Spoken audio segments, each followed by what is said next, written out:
اہل ایمان کی عبادات جو ہیں وہ کتنی ساری عبادات ہیں جن کا تعلق ہی سورج کے ساتھ ہے۔ تو یہ نمازوں کے اوقات کس سے منسلک ہیں؟ سورج کے ساتھ منسلک ہیں۔ بھائی یہ نشانیاں ہیں کس بات کی؟ اللہ تبارک و تعالیٰ کو یاد کرنے کی۔ سورج جو ہے وہ بتا رہا ہے آپ کو، وقت بتا رہا ہے، اتنی بڑی گھڑی اللہ نے بنا دی ہے اہل ایمان کے لیے، نماز کے اوقات بتانے کے لیے۔ اللہ تبارک و تعالیٰ نے سورج کو اور چاند کو انسانوں کی خدمت میں لگا دیا ہے۔ اب جو لوگ سورج کی، چاند کی، تاروں کی پوجا کرتے ہیں، اللہ تبارک و تعالیٰ نے انہیں اس آیت مبارکہ میں احمق قرار دیا۔ کاش کہ یہ رات کا اٹھنا جو ہے نا اس امت کو نصیب ہو جائے۔ آقا علیہ السلام کسی بندے کے اچھے ہونے کا معیار کس کو قرار دے رہے ہیں؟ تہجد میں اٹھنے کو۔ جن کی طبیعت خیر کی طرف مائل ہے وہ سورج سے فائدہ بھی اسی طرح کا اٹھاتے ہیں، جن کی طبیعت میں خیر نہیں ہے، ان کے مزاج میں ہدایت نہیں ہے، تو وہ پھر سورج کو بھی اسی طرح ہی کام میں لاتے ہیں جس طرح باقی لوگ لاتے ہیں۔ اس کے گلاس پانی کا نہیں پیا جاتا خود اپنے سے، اور چاند توڑنے کی باتیں کرتے ہیں، تارے توڑنے کی باتیں کرتے ہیں۔ یہ مناسب نہیں ہے رویہ اس طرح کا۔ الرحمن الرحیم وَسَخَّرَ لَكُمُ اللَّيْلَ وَالنَّهَارَ وَالشَّمْسَ وَالْقَمَرَ وَالنُّجُومُ مُسَخَّرَاتٌ بِأَمْرِهِ إِنَّ فِي ذَلِكَ لَآيَاتٍ لِقَوْمٍ يَعْقِلُونَ۔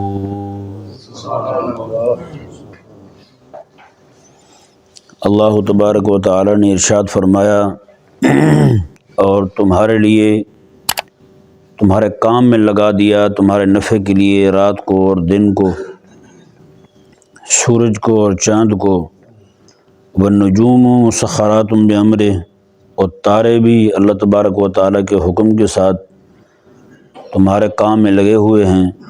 ان فی ذلک لآیات لقوم یعقلون، بے شک اس میں ضرور نشانیاں ہیں اس قوم کے لیے جو عقل رکھنے والی ہے۔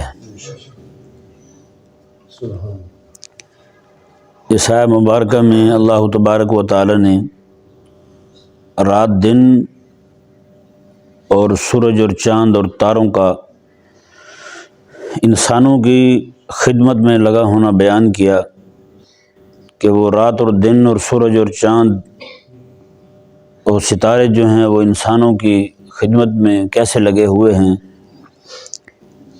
آگے اللہ تعالیٰ نے فرمایا کہ یہ عقل والی قوم جو ہے ان کے لیے نشانیاں ہیں۔ بے عقل پاگل لوگ جو ہیں وہ اس میں نہ غور و فکر کرتے ہیں، نہ ان کے لیے کوئی نشانی ہے۔ نشانی کسے کہتے ہیں؟ نشانی وہ ہوتی ہے جسے دیکھ کے کوئی یاد آ جائے، ہے نا، وہ ایک علامت ہوتی ہے، وہ نشان ہوتا ہے۔ جیسے آپ اردو میں لکھتے ہیں، ایک تو سوالیہ نشان لگاتے ہیں، یہ نشان بھی یہی بتاتا ہے کہ یہاں پوچھا جا رہا ہے، اور کلام میں بھی پوچھا جاتا ہے۔ اصل کلام ہوتا ہے، یہ نشان جو ہے یہ اس پر دلالت کر رہا ہوتا ہے۔ سمجھ آیا نا جی؟ تو ان چیزوں میں اللہ نے جو نشانیاں رکھی ہیں وہ نشانیاں کس چیز کی ہیں؟ نشانی کو دیکھ کے اصل شے کو یاد کیا جاتا ہے۔ تو اللہ تعالیٰ نے فرمایا کہ یہ چیزیں جو ہیں یہ نشانیاں ہیں۔ کس بات پر نشانیاں ہیں؟ کس بات پر علامت ہیں؟ یہ علامت ہیں اللہ تبارک و تعالیٰ کے وجود پر، اللہ تبارک و تعالیٰ کے ہونے پر، اللہ تعالیٰ کے قادر مطلق ہونے پر، اللہ تبارک و تعالیٰ کے علی کل شیء قدیر ہونے پر، اور اللہ تبارک و تعالیٰ کی توحید پر دلالت کرنے والی نشانیاں ہیں۔ اس نظام کا اختلاف لیل و نہار جو ہمیشہ سے یعنی شروع دن سے چل رہا ہے، جس دن سے اللہ تعالیٰ نے اسے تخلیق فرمایا ہے، سورج چاند کام میں لگے ہوئے ہیں۔ ہاں جی، سورج چاند جو ہے ان کا آپس میں ٹکراؤ کو نہیں، رات اور دن جو ہے ان کا آپس میں ٹکراؤ کو نہیں، حالانکہ رات اور شے ہے، دن اور شے ہے یا نہیں؟ سورج اور شے ہے، چاند اور شے ہے، ایک دم مزاج میں فرق ہے۔ سورج کے اور چاند کے مزاج میں فرق ہے، رات اور دن کے مزاج میں فرق ہے، گرمی اور ٹھنڈک کے مزاج میں فرق ہے، آگ اور پانی کے مزاج میں فرق ہے، لیکن ان سب چیزوں کو اللہ تبارک و تعالیٰ نے بپا رکھا ہوا ہے۔ آگ بھی ہے، آگ بھی جلے جا رہی ہے، اور پانی بھی موجود ہے، ہاں جی، رات بھی ہے اور دن بھی ہے، سورج بھی ہے اور چاند بھی ہے۔ حیرانگی اس بات پر ہوتی ہے کہ باوجود باہمی تضاد کے، ان چیزوں کے باہم ایک دوسرے کی ضد ہیں، لیکن انسان کی خدمت میں اللہ تبارک و تعالیٰ نے جو ان کو مامور فرمایا ہے اس پر ساری متفق ہیں۔ ایک ایک شے جو ہے وہ خدمت کی جا رہی ہے، ایک ایک شے جو ہے وہ ان کے کام میں لگی ہوئی ہے۔ اب اللہ نے فرمایا کہ اس سے نشانی وہی پکڑتے ہیں، عبرت وہی پکڑتے ہیں، یہ نشانی اس قوم کے لیے جو عقل والے ہیں، جن کو عقل ہی نہیں ہے وہ تو بس موج میں ہیں۔ آج بھی بہت سارے لوگ ہیں جن کو یہ بطور نشانی کے، اہل ایمان کے لیے بھی نشانی ہیں، اہل کفر کیسی نشانی مقرر کیے ہوئے ہیں اور اہل ایمان کیسی نشانی مقرر کیے ہوئے ہیں۔ اہل ایمان کی عبادات جو ہیں وہ کتنی ساری عبادات ہیں جن کا تعلق ہی سورج کے ساتھ ہے۔ ابھی فجر کی نماز پڑھی ہے نا، یہ ٹھیک ہے کہ سورج ابھی نہیں نکلا، ہاں جی، لیکن نکلنے کو قریب ہے۔ صبح صادق کا ہونا، صبح کاذب کا ہونا، پو کا پھوٹنا، یہ سارا سورج کی وجہ سے ہوتا ہے۔ سمجھ آیا نہیں سمجھ آیا؟ یہ سارا سورج کی وجہ سے ہوتا ہے۔ فجر کی نماز کب پڑھنی ہے؟ سورج کے طلوع سے اتنی دیر پہلے پڑھنی ہے۔ ظہر کی نماز کب پڑھنی ہے؟ زوال کے بعد پڑھنی ہے۔ عصر کی نماز کب پڑھنی ہے؟ سایہ اصلی کے 1 مثل 2 مثل ہونے تک پڑھنی ہے۔ مغرب کی نماز کب پڑھنی ہے؟ سورج کے غروب ہونے کے بعد پڑھنی ہے۔ عشاء کی نماز کب پڑھنی ہے؟ شفق کے غروب ہونے کے بعد پڑھنی ہے۔ نہیں سمجھ آ رہا مسئلہ؟ تو یہ نمازوں کے اوقات کس سے منسلک ہیں؟ سورج کے ساتھ منسلک ہیں۔ میں یہ نشانیاں ہیں کس بات کی؟ اللہ تبارک و تعالیٰ کو یاد کرنے کی۔ سورج جو ہے وہ بتا رہا ہے آپ کو، وقت بتا رہا ہے، اتنی بڑی گھڑی اللہ نے بنا دی ہے اہل ایمان کے لیے، نماز کے اوقات بتانے کے لیے۔ اب بتائیں نا، اتنا بڑا سورج ہو کر کے اتنے گنا بڑا ہے زمین سے، اس کے باوجود کس کام میں لگا ہوا ہے؟ اہل ایمان کو نماز کا وقت بتانے میں لگا ہوا ہے۔ یہ جو کیلنڈر بنا ہوا ہے نا، یہ جو گھڑی لگی ہوئی، یہ سارے سورج کو دیکھ کے بنے ہوئے، ان سب کا تعلق سورج کے ساتھ ہے۔ میرے آقا علیہ السلام میں 24 ساعتیں ہیں رات دن میں، مطلب گھنٹے، 24 گھنٹے ہیں، رات کے 12 دن کے 12، دونوں کا تعلق سورج کے ساتھ ہے۔ رات کے 12 سورج غروب ہوئے اتنا وقت ہو گیا، طلوع ہونے کو اتنا وقت باقی ہے، یعنی سورج کا سفر ہی بتا رہا ہے سارا کچھ۔ یہ گھڑی جو ہے یہ نائب ہے کس کی؟ سورج کی۔ جو کچھ پہلے ہم سورج کو دیکھ کے اندازہ لگاتے تھے، آج وہ گھڑی کو دیکھ کے اندازہ لگاتے ہیں۔ ہاں جی، جیلوں میں پڑے ہوئے علماء اور نیک لوگ جو ہیں وہ گھڑیوں سے، جن کو نہ رات کا پتہ چلتا ہے نہ دن کا پتہ چلتا ہے، وہ گھڑیوں کو دیکھ کے ہی اندازہ لگاتے ہیں کہ سورج اب یہاں پہنچ گیا، یہاں پہنچ گیا ہے، انہیں کو دیکھ کے وہ نمازیں پڑھ رہے ہیں۔ وہ نہیں سمجھ آ رہا مسئلہ؟ تو یہ بالکل اہل حق جو ہیں جو غاروں میں پڑے ہوئے ہیں، اب وہ وقت ہے، بالکل اہل حق جو ہیں وہ آپ کو منظر نامے سے ہٹتے ہوئے دکھائی دے رہے ہیں۔ حالات ایسے بن گئے، ابو جہل جو ہے، ابو لہب جو ہے، فرعون، نمرود، شداد جو ہے، وہ ایک ہی وقت میں اکٹھے ہو گئے۔ پوری دنیا سے جناب اسلام کی بساط کو لپیٹا جا رہا ہے، جو رہتی کہتی کثر تھی اس کو بھی جناب سمیٹنے کو بیٹھے ہوئے ہیں۔ تو یہ سورج جو ہے نا، یہی سارا کچھ بتا رہا ہے۔ نمازوں کے اوقات یہی بتایا۔ اب روزہ ہے نا، رمضان شریف شروع کب ہونا ختم کب ہونا، اس کا تعلق چاند کے ساتھ ہے۔ چاند کو یوں اللہ تعالیٰ نے انسانوں کی، مسلمانوں کی خدمت پہ لگایا، یہ چاند بتائے گا۔ اور روزہ کھولنا کب ہے، بند کب کرنا ہے، یہ سورج بتائے گا۔ نہیں سمجھ آیا؟ سورج کو دیکھ کے بند کرتے ہیں نا ہم روزہ، مطلب سورج کے آنے کا وقت ہوتا ہے تو اسی وقت کو دیکھ کے صبح صادق ہوئی تو ہم نے سارا کچھ روک دیا، ساری کا وقت ختم ہو گیا۔ پھر جناب روزہ آپ کا شروع ہو گیا، سورج غروب ہوا، سورج کو دیکھ کے آپ نے روزہ کھول لیا۔ یہ حقیقت میں عبادت اس کی نہیں ہو رہی۔ اللہ تبارک و تعالیٰ نے جو یہاں فرمایا نا کہ ان کو ہم نے تمہاری خدمت میں لگا دیا ہے، نہیں سمجھ آیا؟ اس سے توحید کا مسئلہ بڑے زبردست طریقے سے ثابت کیا جا رہا ہے، کیونکہ لوگ جو ہیں کئی سورج کے پجاری ہیں، ہندو بھی انہوں نے بھی ایک دن خاص کیا ہوا ہے سورج کی پوجا کے لیے۔ مشرکین جو ہیں کچھ سورج کی پوجا کرتے ہیں، کچھ چاند کی پوجا کرتے ہیں، کچھ تاروں کی پوجا کرتے ہیں۔ اللہ تبارک و تعالیٰ نے فرمایا ہم نے ان سب کو تمہاری نوکری پہ لگا دیا ہے، تمہاری خدمت میں لگا دیا، مسخرات بامرہ، اللہ کے حکم کے ساتھ تمہاری خدمت میں لگے ہوئے ہیں، تمہیں سارا کچھ بتا رہے ہیں جی نماز کا وقت یہ ہو گیا، اٹھو اللہ کو یاد کرو، اٹھو اللہ کو یاد کرو، فجر ہو گئی، ظہر ہو گئی، عصر ہو گئی، مغرب ہو گئی، عشاء ہو گئی، روزہ رکھنے کا ٹائم ہو گیا، روزہ کھولنے کا وقت ہو گیا، یہ سارے کا سارا یہی بتا رہا ہے۔ آقا علیہ السلام کے پاس ایک بندہ آیا نا، اس نے کہا یا رسول اللہ نمازوں کے وقت تو بتا دیں، نماز کس وقت پڑھنی ہے؟ آقا علیہ السلام نے کہا کہ تم یہیں رکو۔ ایک دن رکے، آقا علیہ السلام نے اس دن ساری نمازیں اول وقت میں پڑھا دی، جیسے وقت شروع ہوتا حضور اذان پڑھواتے، نماز پڑھا دیتے۔ دوسرا دن جب آیا تو پھر آقا علیہ السلام نے ساری نمازیں آخری وقت میں پڑھا دی، آخری وقت میں پڑھا دی۔ جیسے حنبلی جو ہیں وہ نمازیں تقریباً یہ ظہر کو دیکھ لیں، عصر کو دیکھ لیں، اول وقت میں پڑھ لیتے ہیں، ہے نا، شافعی بھی ایسے کرتے ہیں۔ تو نمازیں جو ہے وہ اول وقت میں آقا علیہ السلام نے پڑھائیں، دوسرے دن حضور نے ساری نمازیں آخر وقت میں پڑھائیں۔ جب یہ پڑھا لیں تو فرمایا وہ کہاں ہے بندہ جو نماز کا وقت پوچھنے آتا ہے؟ اس نے کہا یا رسول اللہ میں ہوں۔ آقا علیہ السلام نے کل جس میں پڑھائی تھی وہ پہلا وقت تھا، آج جس میں پڑھائیں یہ آخری وقت ہے، ان دونوں وقتوں میں بھی پڑھ سکتے ہو، ان کے درمیان بھی پڑھ سکتے ہو، یہ سارا نمازوں کا وقت ہے۔ سمجھ آ گیا مسئلہ جی؟ باقی رہا مسئلہ یہ کہ جب نماز ظہر کا وقت شروع ہو جاتا ہے، یہاں پہ لکھا ہوا آئے گا ابھی کہ ظہر کا وقت شروع ہو گیا، ہم اس وقت پڑھتے نہیں ہیں، ہم تاخیر کر کے پڑھتے ہیں۔ ہاں جی، اس کے استحباب، یہ مستحب معاملہ ہے۔ آقا علیہ السلام کی سنت جاریہ جو ہے وہ یہی ہے کہ آقا علیہ السلام باقی بھی وہ بھی یہ نہیں کہ بندہ کو خلاف سنت کر رہا ہے، نماز کو اول وقت میں بھی ہمارے بہت سارے شیوخ ہیں وہ اول وقت میں پڑھ لیتے ہیں نماز کو، اس سے کوئی مسئلہ نہیں ہے۔ ہاں جی، آخر وقت میں پڑھنا جو ہے وہ ذرا زیادہ ثواب رکھتا ہے جی۔ جیسے عصر کی نماز ہے، عصر کی نماز کو اگر آپ اول وقت میں پڑھ لیں گے جیسے وقت شروع ہوگا تو بعد میں نفل نہیں پڑھ سکیں گے، کیونکہ عصر کے فرض پڑھ لیے جائیں تو پھر نفل کسی طرح کی جائز نہیں ہے۔ اس لیے جو ہے نا وہ ہمارے فقہا جو ہیں وہ ایک تعویل یہ بھی کرتے ہیں نماز کے مؤخر ہونے کا، ایک حسن یہ بھی بیان کرتے ہیں عصر کی نماز کا کہ جب تک عصر نہیں پڑھیں گے تب تک ہم نفل پڑھ سکتے ہیں۔ سمجھ آ رہا ہے نہیں سمجھ آ رہا مسئلہ؟ تو یہ سارے کا سارا اللہ تبارک و تعالیٰ نے سورج کو اور چاند کو انسانوں کی خدمت میں لگا دیا ہے۔ اب جو لوگ سورج کی چاند کی تاروں کی پوجا کرتے ہیں، اللہ تبارک و تعالیٰ نے انہیں اس آیہ مبارکہ میں احمق قرار دیا۔ میں کہ وہ تو پاگل ہیں، وہ احمق ہیں جو سورج کو خدا مان رہے ہیں۔ اللہ نے فرمایا حالانکہ اس کو تو ہم نے تمہارے کام میں لگا دیا ہے، یہ تو تمہارے لیے نماز کا وقت بتانے کی گھڑی بنا ہوا ہے تمہارے لیے، یہ تو تمہیں گھڑی کا وقت، گھڑی کا جو ہے نا وہ کام دے رہا ہے تمہیں وہی چیزیں تمہارے سامنے ظاہر کر رہا ہے۔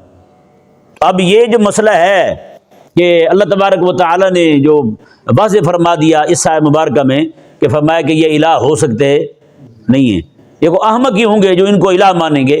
اللہ نے فرمایا اس میں نشانیاں ہیں۔ اب صرف یہی نہیں، اب جتنے بھی عدت خواتین کی عدت ہوتی ہے وہ کس سے شمار ہوتی ہے؟ وہ چاند سے شمار ہوتی ہے۔ باقی جو مسائل ہیں سارے کے سارے وہ چاند سے شمار ہوتے ہیں۔ روزے کتنے دن رکھنے ہیں وہ چاند کو دیکھ کر کے کیا جائے گا، وہ سارے کا سارا۔ اسی طرح کر کے تارے جو ہیں وہ بھی انسانوں کی اہل ایمان، حقیقی خدمت تو اہل ایمان ہی ہے نا، اہل ایمان ہی اس سے اٹھا رہے ہیں، نفع اٹھا رہے ہیں کہ اللہ تبارک و تعالیٰ کی جو ہے نا وہ اس کے بلاوے کا وقت سورج سے چاند سے یہی کو دیکھ کر کے طے کرتے ہیں۔ نہیں سمجھ آ رہا؟ باقی رہا مسئلہ عوام کا، جن کو عقل نہیں ہے، یہ جاہل ہیں، جو کافر ہیں، مسلمان نہیں ہیں، وہ اس سے صرف سورج سے دھوپ لیتے ہیں اور چاند کو دیکھ کے اپنی باتیں کر لیتے ہیں۔ ہاں جی، میں رات کو بیٹھا چاند سے باتیں کر رہا تھا، میں بیٹھا یہ کر رہا تھا، شاعروں کی ادیبوں کی باتیں جو ہوتی ہیں وہ اسی طرح کی ہوتی ہیں۔ رب تبارک و تعالیٰ نے کیا فرمایا؟ مومن بندہ جو ہے وہ سورج کو دیکھتا ہے، اپنی نمازوں کے حساب لگاتا ہے، اللہ تعالیٰ کو یاد کرنے کا حساب لگاتا ہے، چاند کو دیکھتا ہے۔ اسی طرح میرے کریم آقا علیہ السلام نے فرمایا یہ سردی اور گرمی کے جو سردیوں کے جو دن ہیں اور جو سردیوں کی جو راتیں ہیں، حضور فرماتے ہیں میری امت کے لیے نیکیوں کے کان ہیں، امت کے لیے نیکیوں کی کان ہیں۔ کان وہ ہوتی ہے جہاں سے چیز نکالتے جائیں تو نکالتے چلے جائیں، ایک ایک شے کا ذخیرہ اور خزائن موجود ہوتے ہیں وہاں پہ۔ میرے آقا علیہ السلام نے ارشاد فرمایا کہ یہ نیکیوں کی کان ہے، سورج اور یہ سردیوں کے دن اور سردیوں کی راتیں۔ میرے آقا علیہ السلام میں سردیوں میں دن چھوٹے ہوتے ہیں تو میری امت جو ہے وہ روزہ رکھ کے رب کو یاد، رب تبارک و تعالیٰ کو راضی کر سکتی ہے، اور راتیں اس کی بڑی ہوتی ہیں، راتوں کو قیام کر کے تہجد پڑھ کے عبادت کر کے اللہ تبارک و تعالیٰ کو راضی کر سکتے ہیں۔ بتائیں، اور راتوں کو پچھلی رات کو وہی اٹھ سکتا ہے جو رات کو جلدی سو جائے، جو رات کو جلدی سوئے گا وہی پچھلی رات کو اٹھے گا۔ اللہ اکبر کبیرہ، کیا وہ یار حسین منظر ہے۔ ہمارے بزرگ جو ہے نا وہ دعا کیا کرتے تھے رات کے آنے کی، رات کے آنے کی دعا کیا کرتے تھے، مولا رات لانا، کیونکہ رات جلدی آ جائے گی تو پھر مولا تبارک و تعالیٰ سے باتیں کر سکیں گے، ان کو تنہائی میسر ہوگی۔ حضرت داؤد علیہ السلام نے رب تبارک و تعالیٰ کی بارگاہ میں عرض کی مولا تیری بارگاہ میں حاضر ہونے کا بہترین وقت کون سا ہے؟ جی اللہ تبارک و تعالیٰ نے فرمایا کہ آدھی رات۔ کون سا؟ آدھی رات کا جو وقت ہے وہ میری بارگاہ میں حاضر ہونے کا بہترین وقت ہے۔ تو انہوں نے اللہ تعالیٰ نے خود ہی اس کی وجہ بیان فرمائی حضرت داؤد علیہ السلام کو، فرمایا کہ کچھ لوگ وہ ہوتے ہیں جو رات کو عبادت کرتے کرتے سو جاتے ہیں، کچھ وہ ہوتے ہیں جو پچھلی رات کو اٹھتے ہیں۔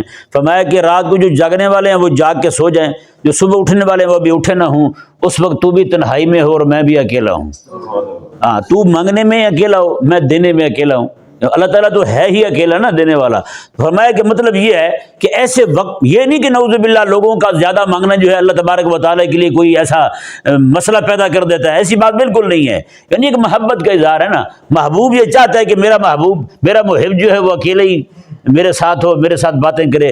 محب بھی چاہتا ہے کہ محبوب اکیلا ہو. تو رب تبارک و تعالیٰ نے ایک محبت کا جو ایک انداز تھا وہ حضرت داؤد علیہ السلام کو بتایا کہ فرمایا کہ اگر ایسے وقت میں تم کھڑے ہو کے میری بارگاہ میں عرض گزار کرو تو فرمایا کہ اس وقت میں بھی اکیلا، تو بھی اکیلا. جی کاش کہ یہ رات کا اٹھنا جو ہے نا اس امت کو نصیب ہو جائے. سچی بات ہے، راتوں کو اٹھنا جو ہے نا کبھی بھی نہ چھوڑیں یار. چلو کم از کم 2 نفل ہی پڑھ لیں، 2 رکعت نماز پڑھ لیں، زیادہ نہ پڑھیں، بالکل نہ پڑھیں آپ زیادہ. 2 رکعت تو پڑھ لیں آپ. اگر کوئی بندہ مومن جو ہے نا وہ فجر میں ہی نہیں اٹھ سکتا، یعنی کہ تہجد میں بھی نہیں اٹھ سکتا، 2 رکعت بھی اس پہ بھاری پڑتی ہیں، تو پھر اللہ ہی حافظ ہے اس کا، اور کیا ہو سکتا ہے. آقا علیہ السلام جو ہے نا کسی بھی بندے کے خیر ہونے پر، بہترین ہونے پر حضور یہ معیار مقرر کر رہے ہیں. میرے آقا علیہ السلام نے ایک صحابی تھے حضور کے، عبداللہ نام تھا ان کا. حضور نے فرمایا عبداللہ بندہ تو اچھا ہے اگر تہجد میں اٹھے تو. ہاں میں عبداللہ بندہ اچھا ہے اگر تہجد میں اٹھے تو. ہاں تو جو بندہ، یعنی آقا علیہ السلام کسی بندے کے اچھے ہونے کا معیار کس کو قرار دے رہے ہیں؟ تہجد میں اٹھنے کو. تہجد میں اٹھا کرے، تہجد میں اٹھ کے اللہ تبارک و تعالیٰ کو یاد کرے، 2 نفل پڑھ لے، قرآن کی 2 آیتیں پڑھ لے، کافی ہے. پھر سو جائے بے شک، کوئی مسئلہ نہیں. ٹھیک ہے نا جی. بہتر تو یہی ہے کہ پھر جاگتا رہے، اللہ اللہ کرتا رہے. فجر کی 2 سنتیں پڑھنے کے بعد فرض پڑھنے سے پہلے تھوڑی دیر کے لیے سونا یہ آقا علیہ السلام کی سنت مبارکہ ہے. حضرت عائشہ پاک رضی اللہ تعالیٰ عنہ فرماتی ہیں آقا علیہ السلام گھر میں ہوتے، حضرت بلال اذان پڑھتے، اذان کے بعد حضور 2 سنتیں پڑھ لیتے، بعد میں تھوڑا آرام کر لیتے، آرام کرنے کے بعد حضور مسجد تشریف لے جاتے تھے. آج کل ویسے ہمارے لوگ جو ہے نا، جس کو پتہ ہو کہ میں اٹھ سکتا ہوں وہ تو کر سکتا ہے، اگر جس کو پتہ ہو کہ میں نہیں اٹھ سکتا، فرضی جائیں گے، وہ پھر نہ سوئے. وہ پھر نہ سوئے. اس کے لیے جو ہے نا وہ، ہاں جیسے مسجد ہے یہاں پہ بیٹھے بیٹھے ایسی آنکھ لگا لے تو وہ ٹھیک ہے، لیکن گھر میں پڑا ہوگا تو پھر پڑا ہی رہ جائے گا. ہاں اگر اماں جو ہیں وہ فکر والی ہیں، وہ اٹھا سکتی ہیں تو پھر کوئی مسئلہ نہیں ہے. سنتے وہیں پہ پڑے، تھوڑی دیر کے لیے آنکھ لگا لے، پھر اس کے بعد اٹھ کے آ جائے وضو کر کے. ہے یہ نہیں؟ ہاں ایک بار ہم نے بیان کیا تھا، 2-3 دوست پھر آئے نہیں، ان کی زیارت ہی نہیں ہوئی. میں نے کہا نہیں بھائی، میں نے کہا خدا تمہیں برکت دے، سبق پڑھ رہے تھے اس میں حدیث شریف آ گئی تھی تو ان کو بیان کر دی، تو وہ پھر جناب وہ سوئے، سویرے پھر نہیں آئے. پھر میں نے کہا یار آپ نے زیارت نہیں کروائی. کہتے وہ سنت پہ عمل کر رہے تھے. میں نے کہا فرض چھوٹ گیا آپ کا. جی تو یہ ہر بندہ جو ہے نا وہ یہ نہ کرے، کیونکہ گھر میں کریں گے تو ممکن ہے کہ وہ پھر اٹھے ہی نہ دوبارہ. آج کل گھڑیوں کا مسئلہ ہے، گھڑی ہے، الارم لگا دیں تو اٹھ جائے تو ٹھیک ہے، بہتر ہے. ٹھیک نہیں؟ ہاں تو یہ اللہ تبارک و تعالیٰ نے فرمایا کہ ہم نے سورج کو، رات کو اور دن کو، سورج کو اور چاند کو اور تاروں کو اپنے حکم کے ساتھ تمہارے قابو میں دے دیا، یعنی تمہارے نفع اٹھانے کے لیے. اب یہ لوگوں کی مرضی ہے، کوئی دین کا نفع اٹھاتا ہے یا دنیا کا نفع اٹھاتا ہے. دنیا کا نفع اٹھانے والے بس یہی کہ روشنی ہو گئی ہے، کام پہ جا رہے ہیں، ادھر ادھر جا رہے ہیں. بندہ مومن جو ہے وہ یہ دیکھتا ہے یار سورج نکلنے والا ہے، قریب ہے، اب سورج نکلے کہ میں تہجد پڑھ لوں، اللہ تعالیٰ کو یاد کر لوں. اب جناب سورج نکلنے والا ہے، بالکل قریب ہو گیا، میں فجر پڑھ لوں. اب سورج ڈھل گیا، زوال ہو گیا تو اب میں ظہر پڑھ لوں. اب سایہ جو ہے نا اتنے تک پہنچ گیا تو عصر پڑھ لوں. اب غروب ہو گیا تو مغرب پڑھ لوں. اب جو سورج کے غروب ہونے کے بعد جو شفق ہوتا ہے جی، شفق ابیض اور جناب اس طرح کر کے اس کے بعد جو ہے وہ وہاں کہا کہ اب میں عشاء پڑھ لوں. یہ سارا مومن بندہ جو ہے وہ ان سے نفع یہ والا اٹھاتا ہے. جیسے جیسی نیت ہوگی ویسے بندہ نفع اٹھائے گا. جیسے بندہ باہر دوڑا جا رہا ہو، جس کی طبیعت میں اپنے کوئی ایسی بات ہوگی وہ کہے گا یار ضرور اس نے چوری کی ہوگی اس لیے بھاگا جا رہا ہے. اور جس کی طبیعت میں خیر ہوگی تو وہ یہ دیکھ کے کہے گا یار دیکھو نا نماز کا وقت ہو گیا، جماعت چھوٹ نہ جائے، اس لیے ہو سکتا ہے تیز قدموں کے ساتھ چلا جا رہا ہو بندہ. ہو سکتا ہے کیونکہ تکلیف میں ہو، اس کو بچانے کے لیے بھاگا جا رہا ہو. ایسے بھی تو ہو سکتا ہے، لیکن وہ طبیعت پر منحصر ہے. جن کی طبیعت خیر کی طرف مائل ہے وہ سورج سے فائدہ بھی اسی طرح کا اٹھاتے ہیں. جن کی طبیعت میں خیر نہیں ہے، ان کے مزاج میں ہدایت نہیں ہے، تو وہ پھر سورج کو بھی اسی طرح ہی کام میں لاتے ہیں جس طرح باقی لوگ لاتے ہیں. ہے یہ نہیں؟ ہاں اس لیے اللہ تبارک و تعالیٰ نے سورج اور چاند کی منازل مقرر کی ہیں. سورج اور چاند کی منازل مقرر کیے ہیں، اسی طرح کر کے تارے ہیں، تاروں کو بھی اللہ تبارک و تعالیٰ نے انسانوں کو کام میں لگا دیا ہے۔ لوگ صرف یہی لوگوں کے نگاہ میں صرف جمالیاتی پہلو رہتا ہے، اس کے صرف جمالیاتی پہلو۔ رات کو یار چاند اور تارے، تو کیسے شاعر باتیں کرتے ہیں، ہاں جی، چاند توڑ کے لا دوں گا پٹ کے بھی، تیرے عبیدہ چاند تو پٹائیں گے 10 بھی، کمال کر دیں، یہ کر دوں گا وہ کر دوں گا۔ یہاں سے جو ہے نا اٹھ کے گلاس پانی کا نہیں پیا جاتا خود اپنے سے، اور چاند توڑنے کی باتیں کرتے ہیں، تارے توڑنے کی باتیں کرتے ہیں۔ یہ مناسب نہیں ہے رویہ اس طرح کا، اور کسی کو بھی اس طرح کر کے اللہ تبارک و تعالیٰ نے سورج چاند کو بھی کام پہ لگایا ہے اور تاروں کو بھی کام پہ لگایا ہے۔ تارے جو ہیں وہ بھی ہمارے کتنے سارے بزرگ ہیں، وہ عملیات والے جو ہیں نا وہ اس بات کو بہتر جانتے ہیں، ان سیاروں کی چالوں کو دیکھ کر کے وظائف پڑھتے ہیں۔ اللہ تبارک و تعالیٰ کی طرف سے کوئی خاص مبارک ساعتیں آتی ہیں اور وہ معلوم ہی سیاروں سے ہوتی ہیں، تاروں سے معلوم ہوتی ہیں، ہاں جی۔ اور ہمارے جو پہلے لوگ تھے وہ سارے تاروں کو دیکھ کر کے سفر کیا کرتے تھے، ہاں جی، تاروں کو دیکھ کے یہ تارا کہاں پڑ رہا ہے تو کس طرف جانا ہے، فلاں علاقہ کس طرف پڑتا ہے، ان کا سارا نظام ہی تاروں کے ساتھ تھا۔ سمجھ آیا نہیں سمجھ آیا؟ اور یہ ایک الگ بات ہے کہ بندہ مومن جو ہے وہ تاروں کو دیکھ کے مدینے کا اور مکے کا راستہ طے کرتا ہے، اور منافق جو ہے وہ واشنگٹن کا راستہ ڈھونڈتا ہے اس سے۔ یہ ایک اپنے اپنے مزاج کی بات ہے کہ مومن نے کون سا راستہ تلاش کرنا ہے چاہے تاروں کو دیکھ کر کے، اور بے ایمان جو ہے اس نے کون سا راستہ دیکھنا ہے۔ اللہ تبارک و تعالی ہم سب کو سمجھنے کی توفیق عطا فرمائے۔